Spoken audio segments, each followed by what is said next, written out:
Good afternoon, everyone, and welcome. Thank you so much for joining us for day 4 of the EHS Leaders Technology Week. We have another fantastic session in store for you today entitled From Fragmented Data to Clear Decisions, a Better Approach to EHS Data Management. Today's session is sponsored by our friends from Examinetics. Examinetics helps companies take the chaos out of workforce health, safety, and compliance by bringing everything under one roof. From pre-employment screenings to injury management and EHS consulting, they support the full employee lifecycle with a practical solutions-first approach. By blending clinical expertise, smart safety strategies, and technology, Examinetics makes it easier for organizations to stay compliant, reduce risks, and create healthier, more productive workplaces. If you wish to learn more about our session sponsor, Examinetics, you can hop on into the resource widget on the left-hand side of your screen for more information. And there's also a great free resource provided to you by our sponsor, so definitely check that out before the close of our session. You don't want to miss out on that great free content. Okay, everyone, before we dive into our presentation today, I do want to cover some housekeeping items to get you familiar with our session console. The console that you're looking at offers a few different application widgets that you can use during our session today. There's a media player, there is a media player widget on the top of your screen, which is where you can control the volume of today's presentation. Please do note that there is no dial-in number for our attendees today, and the audio is streaming directly from your computer speakers, so be sure they're turned up and on. You don't want to miss any part of today's session. However, if you have to step away for any reason, or if you do miss any part of our session today, we are recording it, and you'll receive a copy of the recording in about 24 hours via email, so keep your eyes open for that. If anyone on the line today runs into any technical difficulty, please feel free to let me know the issue that you're experiencing by hopping on into the Q&A widget on the left-hand side of your screen, and I'll be happy to assist you today. And speaking of that Q&A widget, we're really eager to hear from you today, and we would love to see your questions on today's topic. So please feel free to submit any and all questions at any point throughout our session, and we'll get to as many as we can during our live Q&A session with our presenters at the end today. All right, everyone, and with housekeeping out of the way, let's get into introductions. Please join me in welcoming our two guest speakers to the floor. Here with us today, we have Mike Pels, Vice President of Health and Safety Solutions at Examinetics, and Matt Kafer, Director of Technology Development, also at Examinetics. If you wish to learn more about either of our two speakers, you can hop on into the speaker bio widget on the right-hand side of your screen for more information. And with that, Mike and Matt, over to you to get us started. Thank you very much for everybody joining our webinar today. We appreciate your participation in this event. As we were introduced, my name is Mike Pels with Examinetics. I am the Vice President of Health and Safety Solutions. I have about 30 years of experience in workers' comp and occupational medicine. And I'm joined today by my colleague, Matt Kafer. Matt? Yeah, thanks, Mike. Matt Kafer, Director of Technology here at Examinetics. I've got about 15 years in occupational health and safety, mobile medical and dental field. Spent the first part of that on the operations side of the house. But since coming to Examinetics, I've been working heavily on the technology side. So I'm really happy to be here at Technology Week. And thanks everybody for taking the time out to come and join us for this presentation. Just to kind of set the table, I think that there's going to be a good amount of asking the question, why do we do things in this presentation? And I think that's really important when we think about anything, especially when it's technology related. I think there's a lot of businesses out there, not just in our space, but in general, who have a great technology solution for you. And all you need to do is buy it and all your problems will be solved. I really take the approach both in health and safety, but I think in business in general, that we really need to think about the process and the outcomes. So what are the outcomes we're trying to achieve? What's the process we're going to use to get there? And then we can get to what technology do we need to support that business outcome, right? Look, if there was a silver bullet, if there was a thing that you could buy, that'd be lovely, because I'd just make that thing and we'd sell it, right? So kind of jumping into it, let's start kind of thinking about, why do we do what we do from an EHS data perspective? We've got a lot of data, we've got a lot of processes that feed data in. What are the outcomes that we want? And I think really it's, you boil it down to three things. They're not at odds with each other. They all work in concert. I'll go kind of the opposite bullet points of the slide, but I think we want our workers to be safe and healthy, right? That's kind of our number one goal. And being compliant is really just sort of following that, right? If our workers are safe and healthy, we just need to be able to demonstrate what we're doing and prove to auditors that what we're doing works and we're keeping our folks safe and healthy. And then last but not least is you want some sort of operational impact for it, right? You want some sort of leverage to increase the speed of business, increase efficiency. And I think all of those things sort of spring from it. So, with those outcomes in mind, what gets in our way? And I think we'll get into the meat of it here.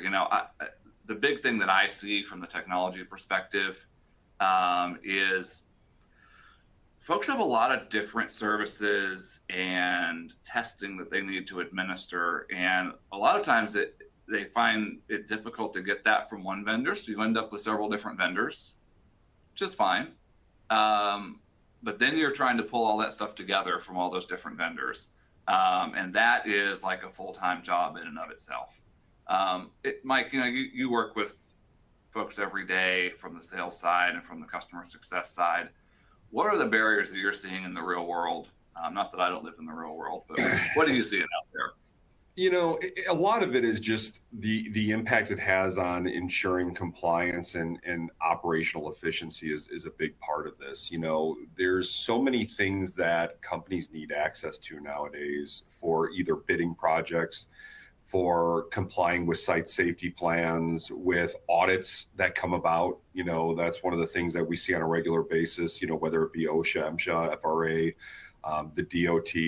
You see these scenarios and it creates operational impact, and having access to data that's formatted in a very specific way eliminates a lot of the time burn that comes along with that. And I think that's a big part of it, that we see on a regular basis. The other part of it is just having the information so that you can plan ahead as well. I mean, that's a big part that I've seen as part of this too. We have a lot of clients that we've worked with throughout the years that have to be understanding of setting people out in the field. And, the last thing you want to do is send somebody 300 miles away and you find out that their DOT card is becoming, their recertification is due during that time and they don't have a clinic set up.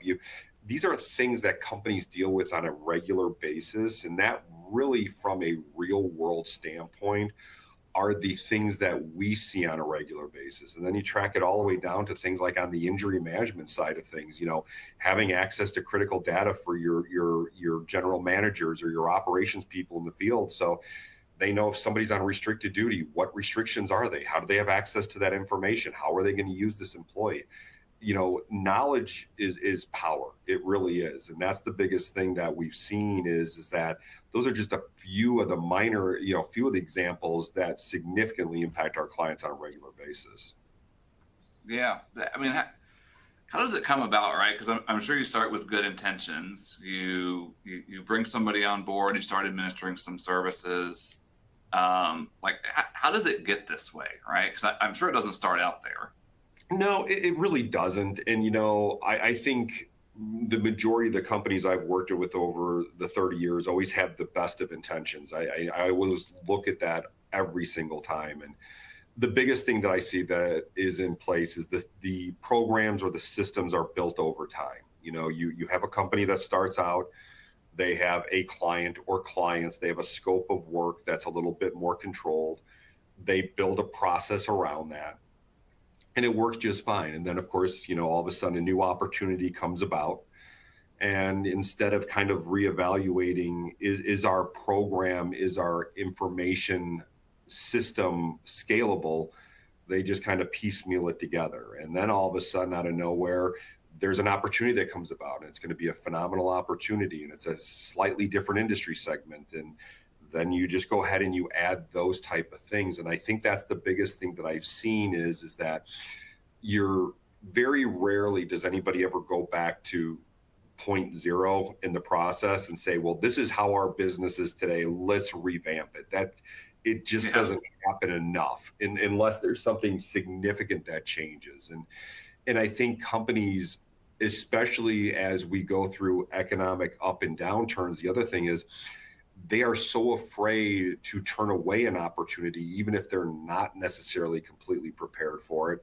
And that puts them in that position where they're so much more reactive versus proactive. And, I look at these programs that I've dealt with for years. And, I had years ago when I was working in the automotive industry, I had an opportunity to jump on a project and do all this work for a mercury spill. And I had never worked in this region whatsoever. And I called somebody that I typically worked with, and guess what? They weren't available. So what did I do? I went out and sourced a new vendor now. And now all of a sudden, that vendor could satisfy me. But now I have not only a piecemealed process and data collection, but now I've got information coming from multiple vendors for no other reason as I didn't want that opportunity to go by the wayside. And I think when you start doing that over 5, 10, 15 years, then you look back and you're like, how did this happen? Well, you had the right intentions. It's just these things occurred within your business. You were doing business, right? Like you mentioned it from a company that wants to capitalize on opportunities, and then their health and safety data comes in fragmented. I think that's the way most businesses operate, and you can kind of get a lens into what you see from some of your vendors when their data isn't put together. Just speaking from personal experience, like that's how business works, right? There's an opportunity that comes up that you want to capitalize on it. Speed to market is very important, right? So you kind of ask the question of what's the minimum viable product? How can I get there and start serving this certain channel, this sector, whatever the case may be? We do that here, right? So as an example, like the whole Salix technology, you work really hard on getting to the minimum thing where you can get out into the marketplace and start seeing if this thing has traction. How do we need to iterate on it? And a lot of times on the back end, it's pretty disconnected from all the rest of your business. And I think the key thing here is looking for, or maybe if you're, kind of switching the hats here, thinking about from, our client's perspective, when you're vetting vendors for this, how do they think about that? We call it tech debt, right? How do they think about, if you're screening a vendor, how do they think about that? How do they think about going back and making sure that new services that they started offering get really slipstreamed into everything?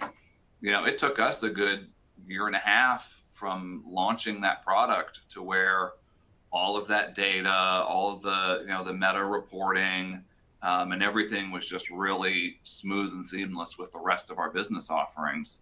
But, I'll toot our horn is we spent the time and frankly the money to do that so that we could provide a great service to our clients. So, you get the same thing with multiple vendors.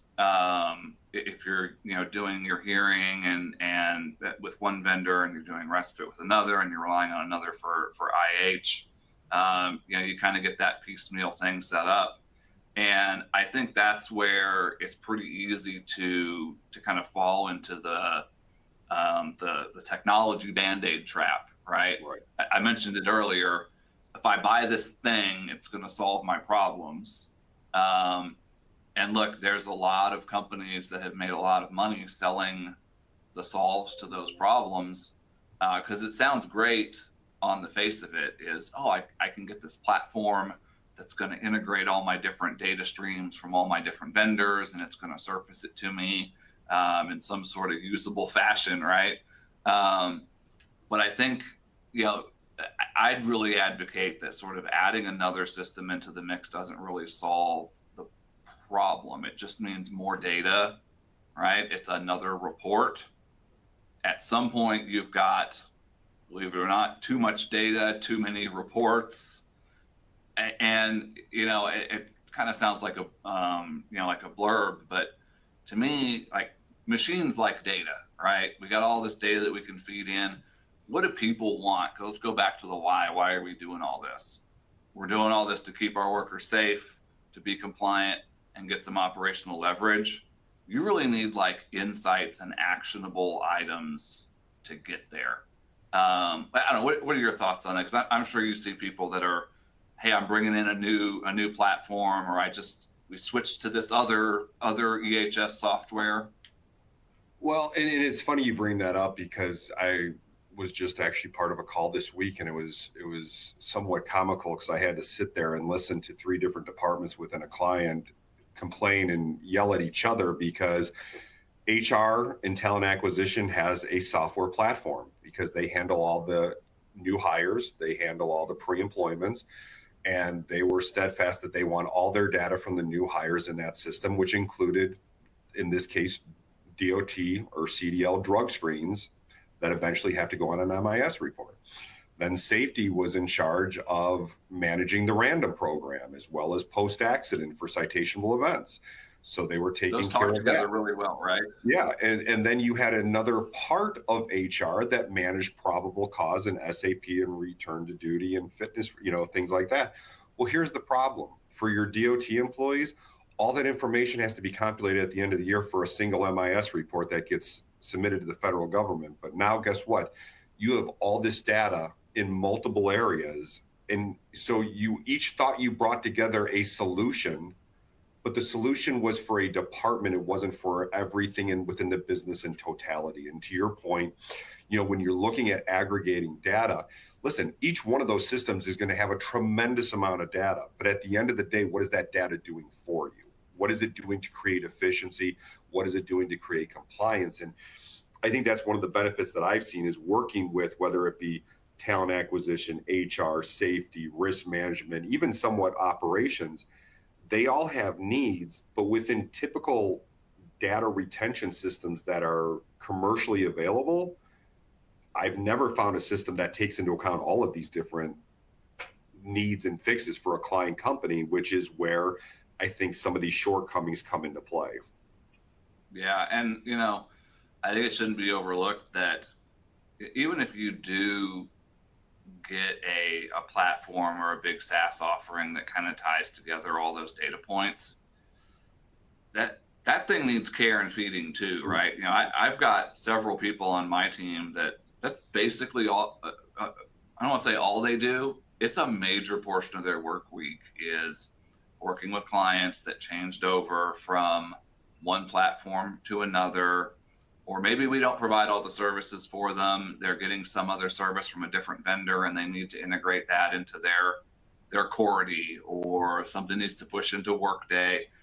And when you get on the calls, there's like 10 people on that call from the client that's all surrounding this data integration thing, right?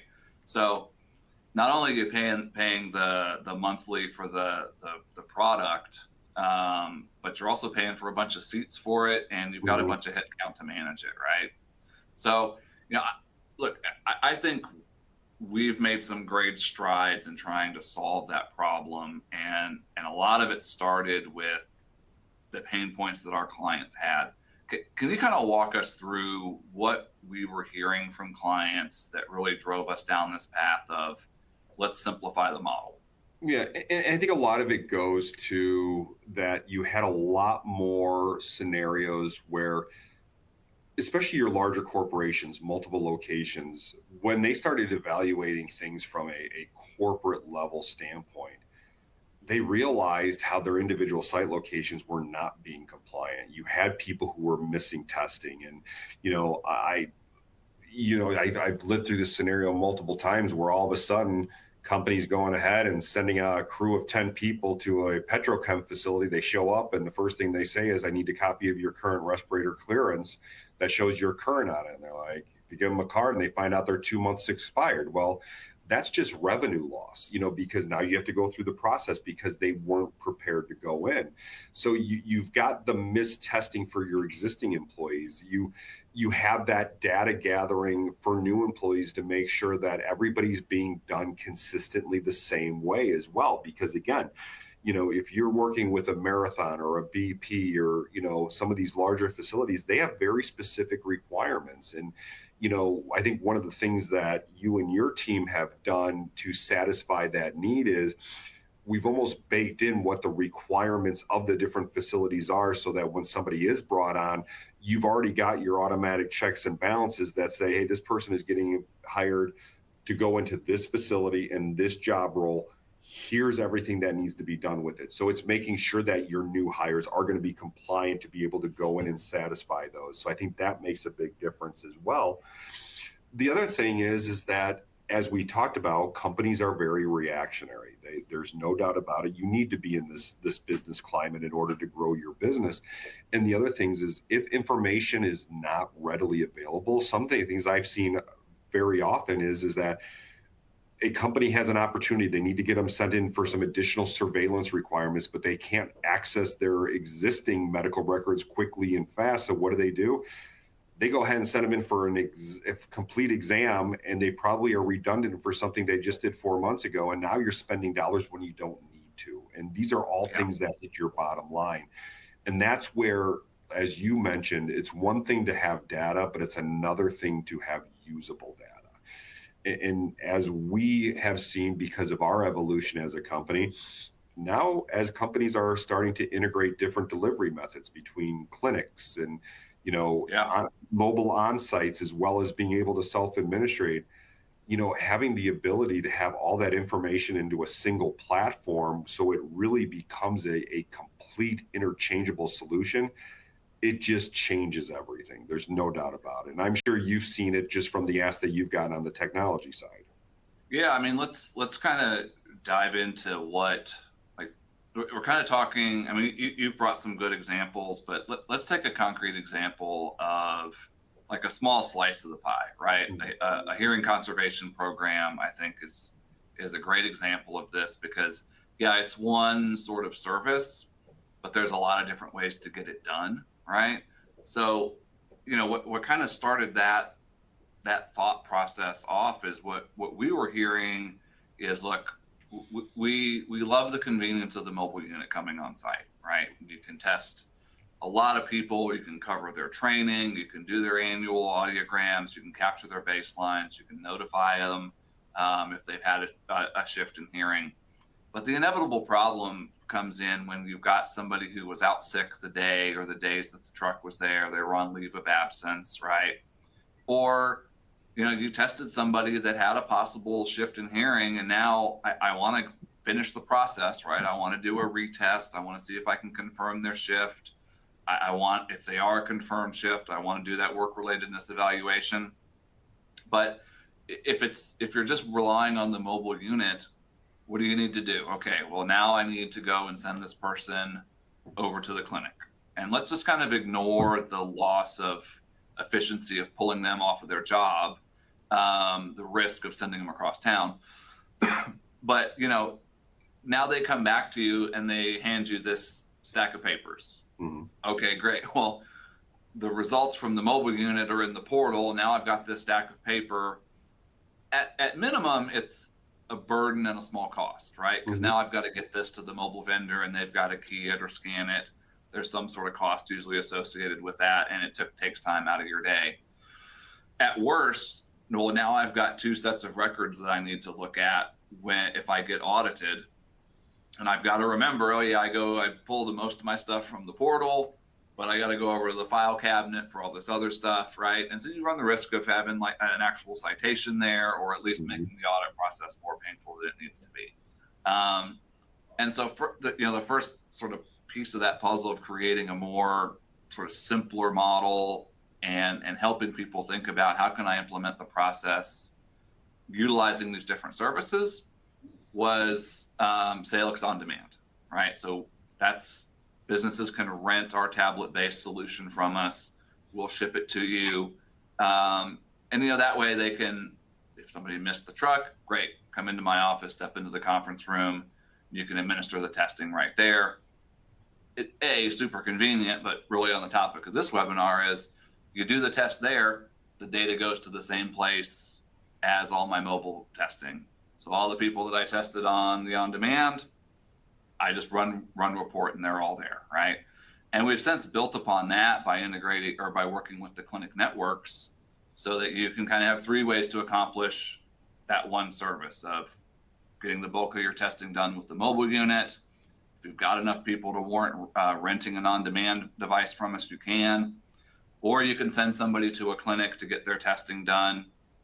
We work with the clinic to get the data, so you don't have to do that. And that's kind of really hitting on the topic of consistent data, all brought into the same place, right? But yeah, we think that this is really convenient. The feedback we've gotten is great.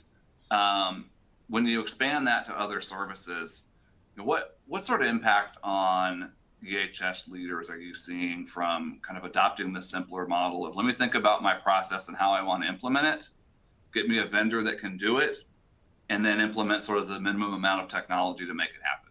Yeah. And I think you're absolutely right. I think the example you gave on the hearing conservation program is a perfect one, because it's one that's obviously so close to us as well. And just the volume of testing that, is done nationally is significant, but it does cross over to everything. As I mentioned earlier, things as much as drug and alcohol testing, your DOT compliance, your injury management. A new one that has come about in the last couple of years is consistency for HR professionals on handling reasonable accommodations, where you can set your standards, where on a return to duty or fitness for duty, what is considered a reasonable accommodation? Well, now if you have a place to be able to put that in your data management system, to an extent, it does make a big difference in how you look at your model, because, whether you work with somebody like an Examinetics, or, you try to manage your own clinical network and you have these multiple vendors, the idea is your data is still collected universally in a single location and it's managed accordingly. But if you look at the professional challenge that most of these professionals have is that multiple vendors. You might have a regional safety person who oversees 12 different locations, and now he has to manage all 12 of those locations. But then what is he doing with the data? And what do you do when the data is inconsistent and how it comes into you? I mean, that's another whole part of that, is the inconsistency. And, medical, there are some industry segments that are very black and white with the requirements. DOT is always one of them.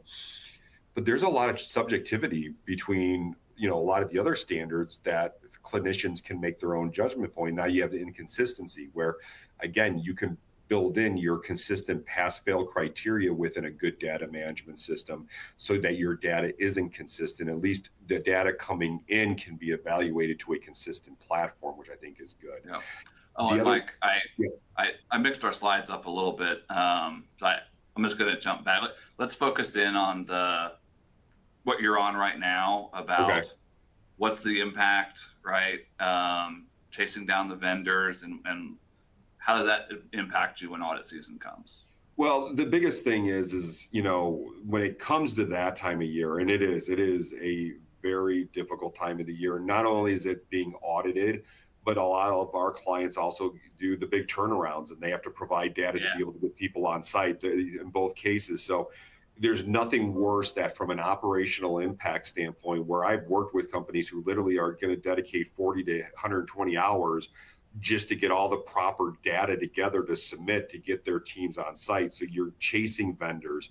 You've got, you might have paper records here, you might have digital records there. You could have information everywhere that you're tracking down. And then the problem is that depending on how the system is correlated, are you even pulling the right data for that employee? Are you pulling the most current? The last thing you want to do is send somebody over and you find out that, the respirator clearance was the one from 2 years ago versus the current one. So, you got to look at those aspects of it from a tracking standpoint to make sure, when I pull this data, I know I'm pulling the most current data, because if not, now you've got that cleanup. That's the other part of it is that when you find these mistakes, the one thing I will say most of our clients have done very well on is they're trying to address the cleanup as it comes about.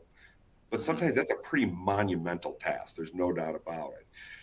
We want to be we want the clients to be audit ready at any time. Listen, DOT, OSHA, MSHA, FRA, I mean, unless you have a catastrophic injury where you pretty much know OSHA is going to be showing up in the next 24 hours, they can show up at any time for any reason. And if you're not audit ready, saying, I didn't know, I can't find it, their time is very valuable. There are less auditors out there today than there was 5 years ago. So they have to be very efficient with their time. And I'm going to tell you, if you want to get an auditor off of your property quick, you are prepared no matter the situation. You are organized, your data is clean, and guess what? It is complete. And if you demonstrate that on 1 or 2 occasions, I guarantee you that auditor will be out of your hair so fast your head will spin. And those are things that benefit you. The other part of it is you have to look at it from a decision-making thing, looking at trends and tendencies. Injuries are a perfect example. Why is this the 10th shoulder injury we've had in the last 6 months? Well, again, if you're not collecting your data in one place, and that data, as you said before, there's data and there's usable data.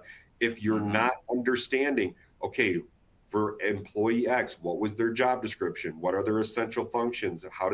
If you're gathering that and you can start identifying a trend on why injuries are happening, now you can evaluate that, put in place a corrective action to reduce injuries. These things are phenomenal as far as being useful data, and it allows you to be faster with your actions, which means you're preventing injuries from happening.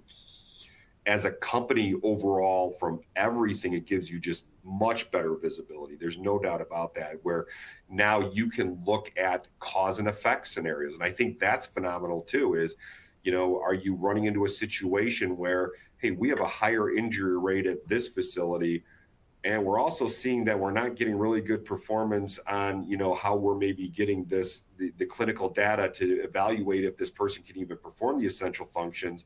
Now you've got correlations because your data is in one place, and you can start making very good educated decisions on how you can improve as a company. And I think that decision making is something that goes lost quite often, but there's a lot of good correlation between data. There's no doubt about it. Yeah, I couldn't agree more. I mean, look, I see reports all the time that have a lot of words and numbers on the page, but there's nothing actionable there, right? I think, to me, the biggest, maybe not the biggest, like we talk a lot about being audit ready, and that's critically important to businesses, right? It's critically important to businesses and their employees. I think what you touched on in the end there is one of my favorite parts about, seeing what we can do for clients, is giving them the insights that they need to get operational leverage in becoming more efficient. Because let's be frank, if you're incurring a lot of injuries, that's not the most efficient way to run that business unit, right? And it kind of goes all the way up the chain of command.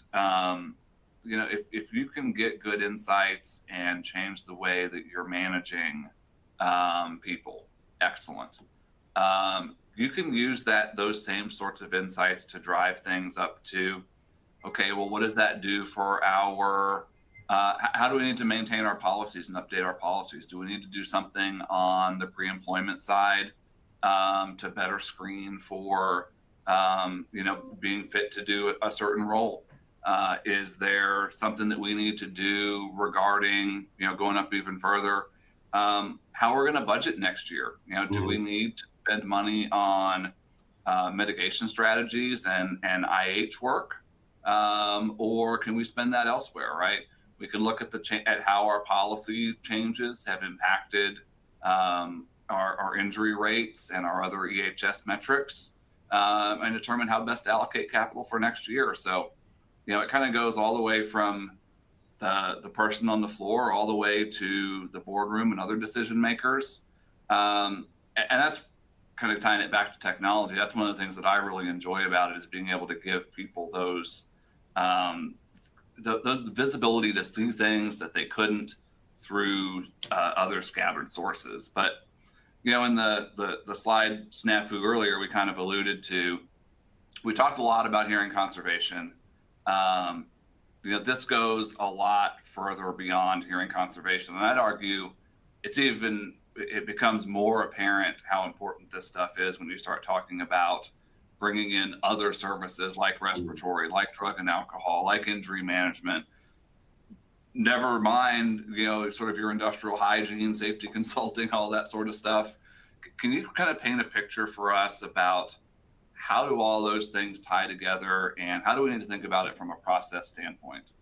Well, and I think you hit it very well there, that it does have such impact on every aspect of it. And, one of the things that we even look at it from the standpoint of how we want to go about doing things is that we even saw it for one of the clients that I worked with, that they didn't have good data utilization. They didn't have a good system in place where they had drug and alcohol information. They had information compared to what they even had to do from the standpoint of their hearing conservation, their physicals, all these different aspects.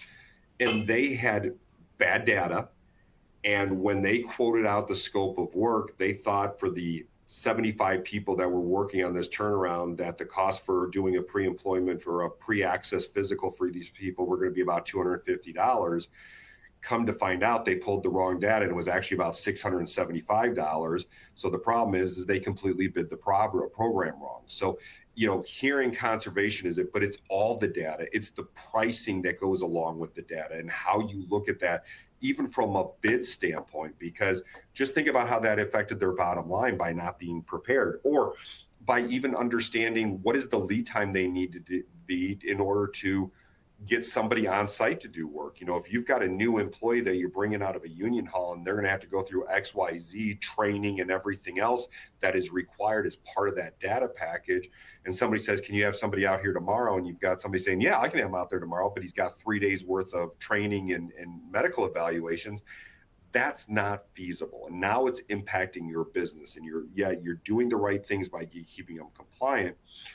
But it really does bring to the point where you're reducing the multiple vendors, which is obviously a problem. It's giving you consistent data to work from. It's giving it to you in a much more effective way so you can make good decisions. And then, of course, as you're looking at utilizing the programs, then, of course, you've got very clear operational efficiency and clarity. You know exactly what you need to do, how you need to do it, how you're going to implement it, which is big for anything that we're doing. It allows us to ensure that each and every day that the people that are going onto these job sites have the correct qualifications. So you're going to have a safer work environment, which makes a considerable difference. But at the end of the day, when you really look at it, right now for so many companies, this is such a manually administrative task, and it just takes manpower. And the thing is that when you look at a system that is developed correctly, it creates such efficiency, and you're using technology to your benefit. Now, let's talk about that for a minute. You said a system that's developed correctly. Yes. Because we've talked about a lot of problems, right? Mm-hmm. And of course, hey, we did sponsor the webinar, Solve All Your Problems, give Examinetics a call, right? But what does that actually look like? And is it about, leading question, I know it's not about, I just need to get the right software platform. Talk to me about, like, how does this go all the way back to defining your policies? And how does that drive through to the end goal?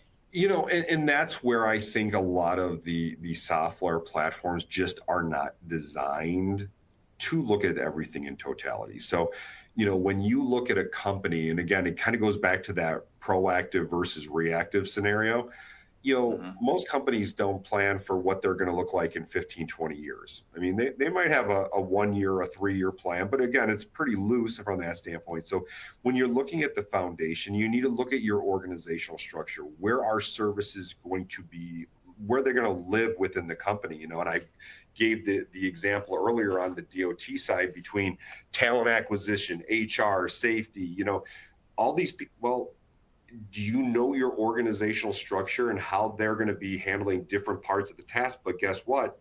It still needs to be compulated into a certain system, because now you have to compilate it at some time because it affects the other groupings.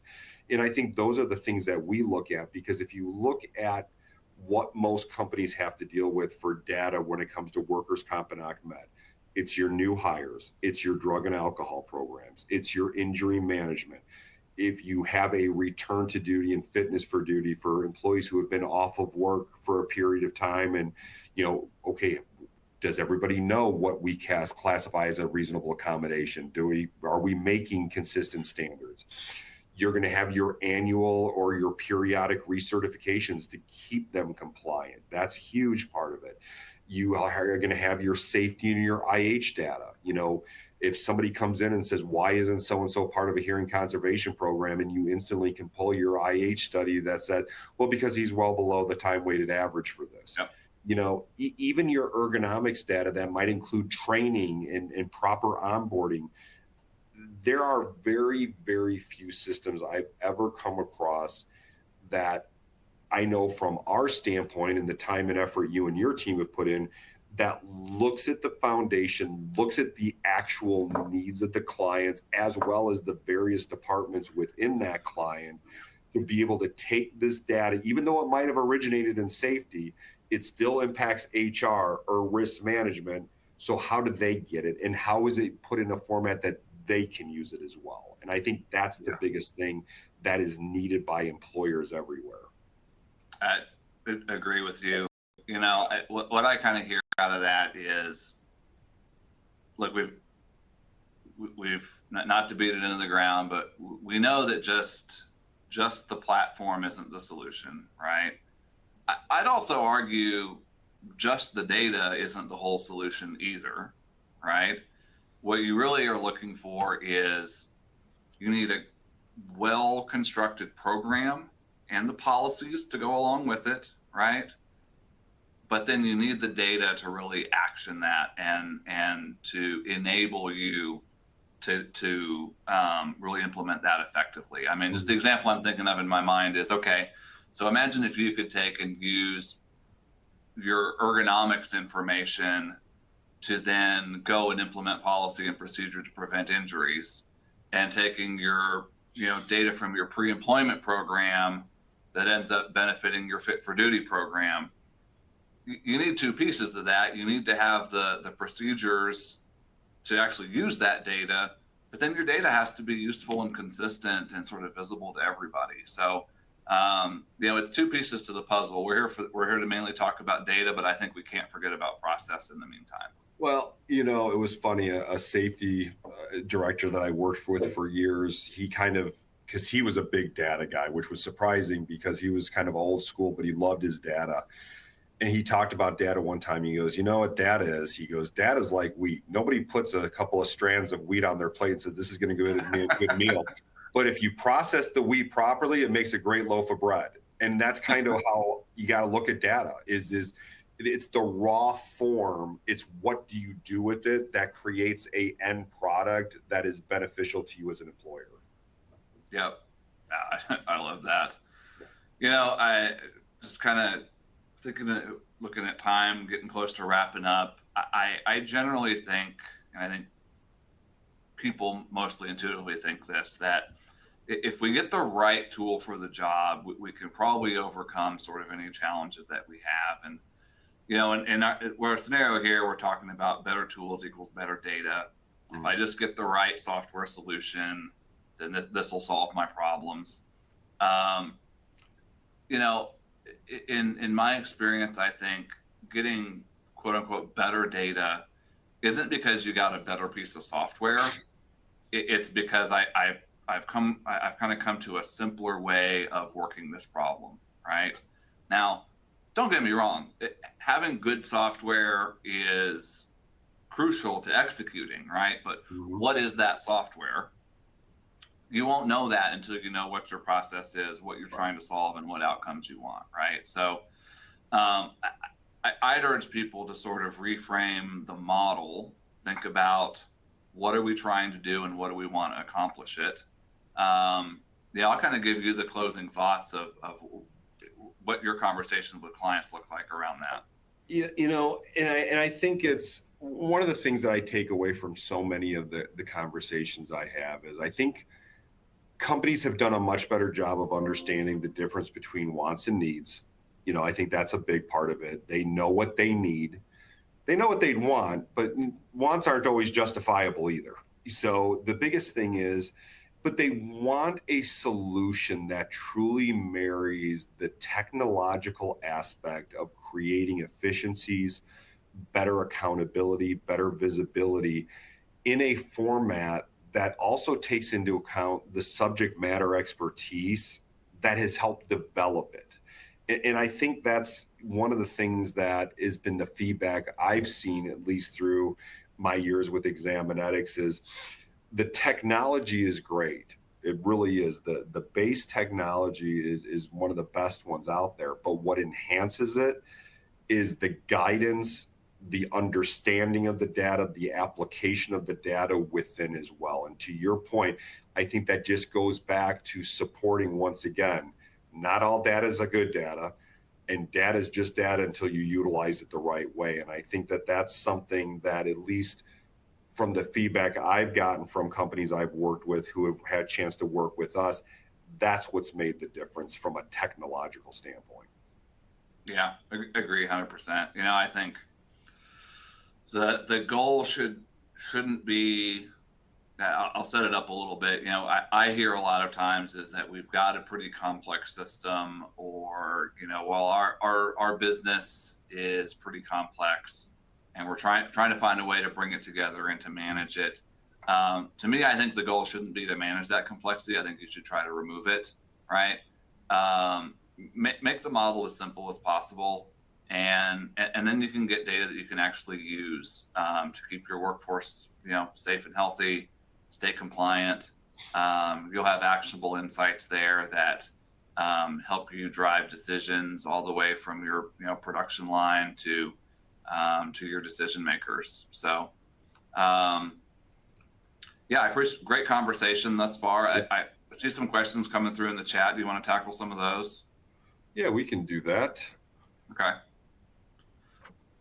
All right, Matt, Mike, thank you so much for spending the last 45 minutes sharing your content today. It was truly really engaging. So thank you very much. And thanks to the audience for joining us. And as we mentioned, we do have some time here for Q&A, and please feel free to keep your questions coming. I see a few have been submitted already. We have plenty of time, so keep them on coming in. And let's see, Matt and Mike, one of the first questions that I'm seeing here is, how do you recommend companies begin consolidating fragmented EHS data if they already have multiple vendors? Matt, I'll let you take that one, because I'm sure you've dealt with that numerous times just in the last several months. Yep. Earlier today, actually. I'll give you my take on it, and then you can chime in if you think I've missed anything. I think the big thing that you need to do first is understand, how do we want to see this data? What are we trying to do? What decisions are we trying to make? Once you sort of decide, here's what I'm trying to do, and here's the questions that I have, I think then you can start working with whomever it is, whether it's your platform solution. I'd say good luck there. They're kind of one size fits all. But whether it's with a vendor or some of your internal folks, to answer those questions, I think what you don't want to do is say, I've got all these different data points, we need to consolidate them. Okay, great. Who is this for? What decisions are they trying to make? So I think really taking stock of, what are the questions that I'm trying to answer? Then let's look at all the different data points we have. I mean, look, if you can consolidate some of those services into a single vendor, to me, that's the best case scenario, because then you're all on one platform, and you can work with them directly to get the reporting needs that you have, if they don't offer it already. But otherwise, I'd go back to figure out what are the questions you're trying to answer first, and then worry about pulling the data together. Mike, your thoughts? Yeah, I think, the only thing from a very simplistic standpoint, as I found, as we've done this with a couple clients too, is that, to your point, what are you trying to accomplish, which then helps determine what are the critical fields that you need to gather and how you want to organize those.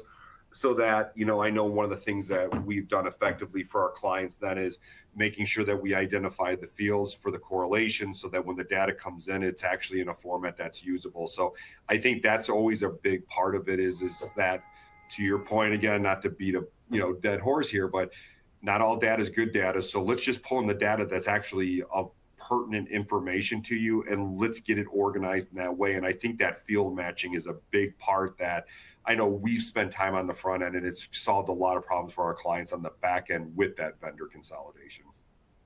Yep. All right, fantastic. Thank you both for jumping in there.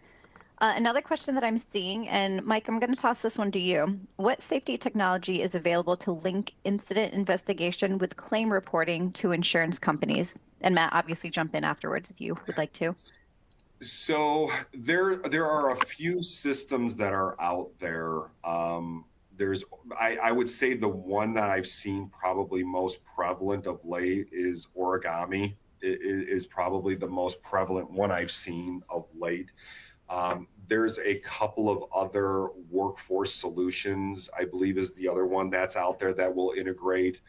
I don't know how many of the new platforms as far as integrating with the process of reporting claims is being done through like an API link or not. But I know the one program that I've seen that probably is the most functional and has probably the easiest interface has been Origami. And that's one that I've worked with in the past as well. All right, amazing.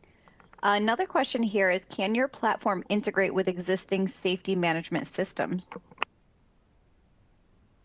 I'd say absolutely.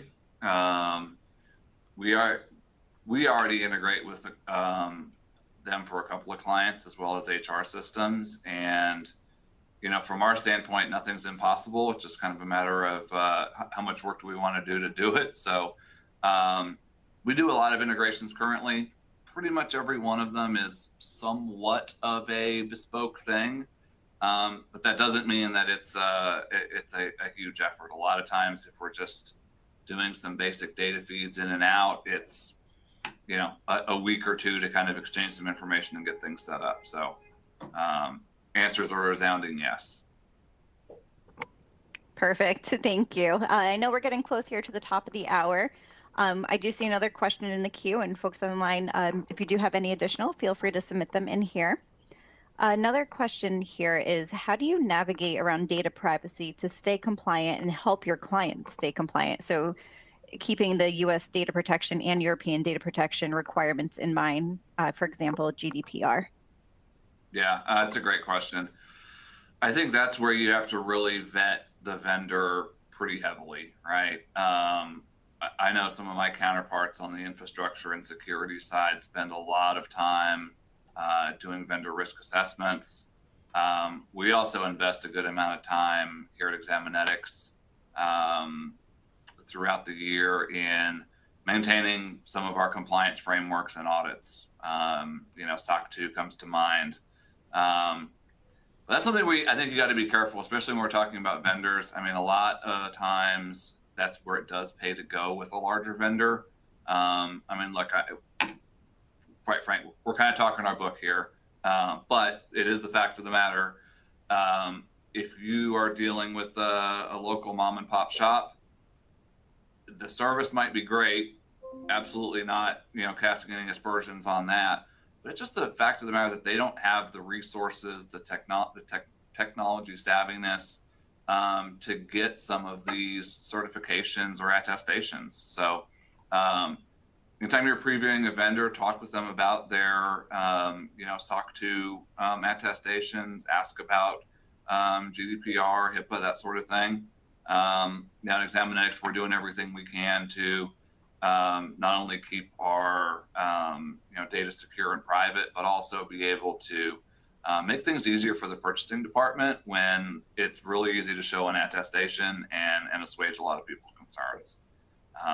Mike, I don't know if you have any thoughts on it, but that's kind of my take. I mean, I think that's the one thing that we have proven over the years that SOC 2 compliance standards, even just our ability And I think that this is one, again, from a technology standpoint, as we've expanded through past the United States, and operating in Canada and other countries, our ability to do the due diligence to ensure that not only are we complying with the US, but protecting our clients to make sure that as information is passed from country to country, we're taking into account both sides of that within the data management system. So I think those are things that definitely come into play. But I think I've seen throughout the years, just knowing that we are SOC 2 Type 2 compliant go so far with just basically it's a credibility standpoint, that Yep. we get it. And if you don't have those basic standards from other organizations, you should probably be a little bit concerned, because at the end of the day, even if they're not compliant, you need to be. So it's your responsibility. Yep. All right, amazing. And with that, looks like we are wrapping up our Q&A session. Mike, Matt, any final comments on your end before we close out this afternoon? I would say that from our standpoint, first of all, we appreciate everybody participating today. We definitely enjoy participating in opportunities such as this, but I think the biggest thing is that technology can very much be your friend like anything else. But also, before you go into any endeavor, have an understanding of what you're trying to accomplish. I think that's the biggest thing. Is don't just say I need technology. You need to understand why you need the technology and how you're going to use it, if it's going to give you a good return on investment. And that's just my last thoughts, Matt. I don't know if you have anything else to add.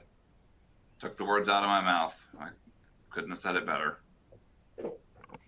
Amazing. Well, thank you so much to the two of you for joining us this afternoon. I want to thank everyone in the audience as well, and a huge thanks to Examinetics for helping make this event possible. Now, as I mentioned in the beginning of our session, we did record today's presentation, and we'll be sending out a copy of the recording to each of you via email in about 24 hours, so keep your eyes open for that. It'll be sent to the email that you used to register for this event. And don't forget to hop on into the resource widget on the left-hand side of your screen to check out some more information on our sponsor, Examinetics, and to check out the free resources they provided to you for today's session. And one more time, thank you so much to Mike and Matt. Thank you to each of you for joining us, and thanks to Examinetics. I hope you all have a great rest of your Thursday. Thanks again, everyone. Thank you. Thanks all.